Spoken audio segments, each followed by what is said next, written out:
अम्बरीश एकादशी का व्रत करते थे, एकादशी का व्रत करते थे, द्वादशी प्रधान एकादशी का व्रत करते थे। अर्थात वैष्णव थे, वैष्णव नाम व्रत करते थे। और द्वादशी को अगर कोई अतिथि आ जाता तो उसको भोजन करवा के ही भोजन करते थे। भगवान के बड़े भक्त थे। एक बार एकादशी का व्रत किया इन्होंने, और एकादशी का व्रत करने के बाद अब द्वादशी तिथि आने को आई, तभी दुर्वासा जी आ गए। दुर्वासा जी आ गए, द्वादशी तिथि बीतने वाली थी लगभग। और जब दुर्वासा जी आए, दुर्वासा जी को देखे बड़े प्रसन्न हुए। कहने लगे, अरे महाराज जी आप आए, बड़ी कृपा किया आपने। एकादशी का व्रत था, आज द्वादशी है और आप आ गए, आप भोजन कर लीजिए, इसके बाद मैं भोजन करूंगा। जब इस प्रकार से अम्बरीश ने निवेदन किया तो दुर्वासा जी कहे ठीक है। दुर्वासा जी कहे ठीक है, मैं जा रहा हूं, नदी में स्नान करके आऊंगा तो फिर भोजन करूंगा। अब अपनी शिष्य मंडली के साथ दुर्वासा जी स्नान करने चले गए, और स्नान करने उधर चले गए। उसी समय द्वादशी बीतने वाली थी और एकादशी त्रयोदशी लगने वाली थी। अगर त्रयोदशी तिथि लग जाएगी तो द्वादशी एकादशी व्रत का पारण नहीं करना चाहिए, फिर द्वादशी में न करके त्रयोदशी में न करके चतुर्दशी में पारण करना चाहिए।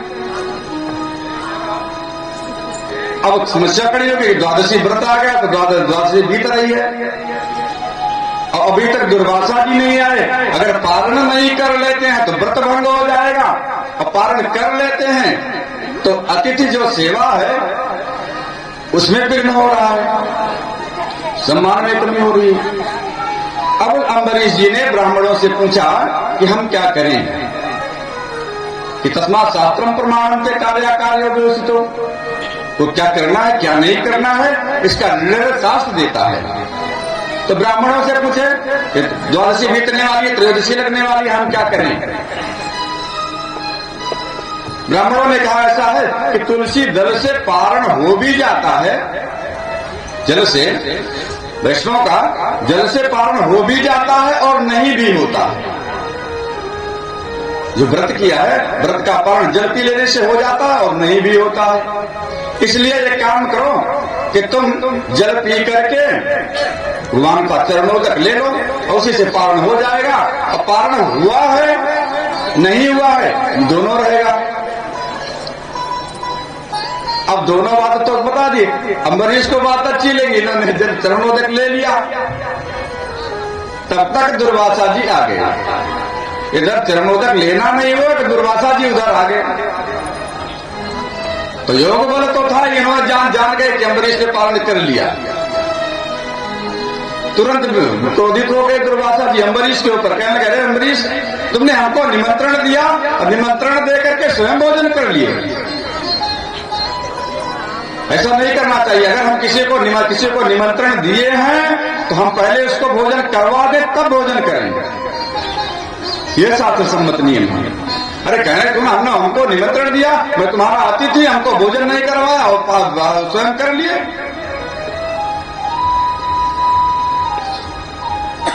अब अम्बरीश को श्राप देने के लिए अम्बरीश को वध करने के लिए एक कृत्या उत्पन्न किया दुर्वासा जी ने।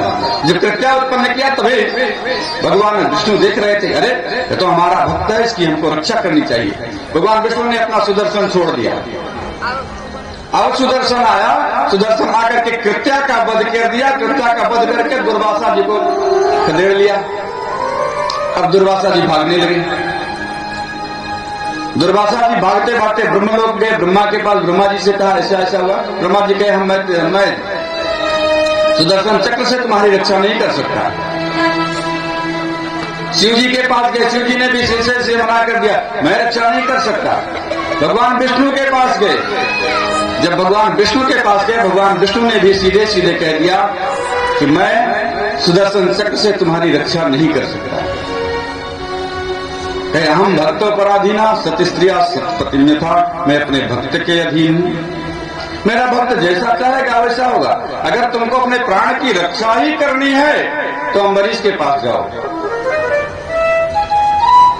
अब दुर्वासा जी भाग करके अम्बरीश के पास आए, और अम्बरीश के पास आए, जैसे चरण में गिरना चाहे तो अम्बरीश ने उनको पकड़ लिया, कहा अरे आप तो हमारे अतिथि हैं, ऐसा कैसे हो सकता है।